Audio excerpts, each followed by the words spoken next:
Limoges et ses 2000 ans d'histoire, la ville et son passé, des premiers temps à l'abbaye de Saint-Martial, une histoire au cœur d'un son et lumière exceptionnel proposé aux spectateurs jusqu'à la fin du mois dans les jardins de l'Évêché. Une fresque historique projetée sur la façade du musée des Beaux-Arts, un spectacle auquel ont assisté Philippe Mallet et José Souza. Dans les jardins de l'Évêché, la nuit est étoilée. Les statues de Marc Petit jouent avec la lune. Au fond, la cathédrale se détache et sur la façade du musée des Beaux-Arts glissent des images, appuyées par une voix qui raconte l'histoire de l'abbaye de Saint-Martial.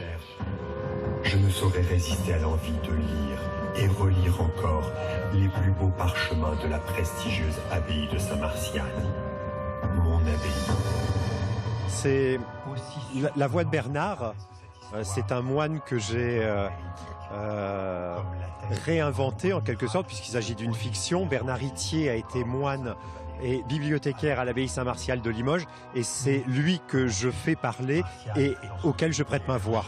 Le ton se veut martial, la musique inquiétante et les couleurs étincelantes, avec un parti pris, éviter le pathos et rendre le tableau le plus vivant possible.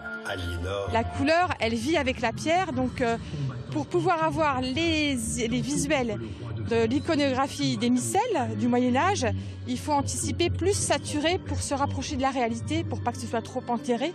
Donc il faut un petit peu tricher quand même.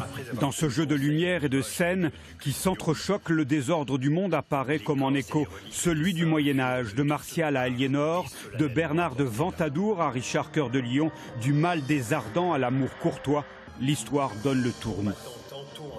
J'ai retenu un truc, c'est qu'il y a eu 3 jours de peste à Limoges, et à Saint-Martial il est venu, il a sauvé, entre guillemets, il a sauvé la ville, et c'est comme ça qu'il est devenu hyper connu.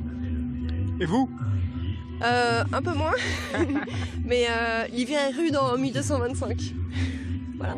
Le 31 juillet, un peu après minuit, la fresque disparaîtra, mais l'histoire et la légende de Saint-Martial ne sont pas prêtes de s'effacer.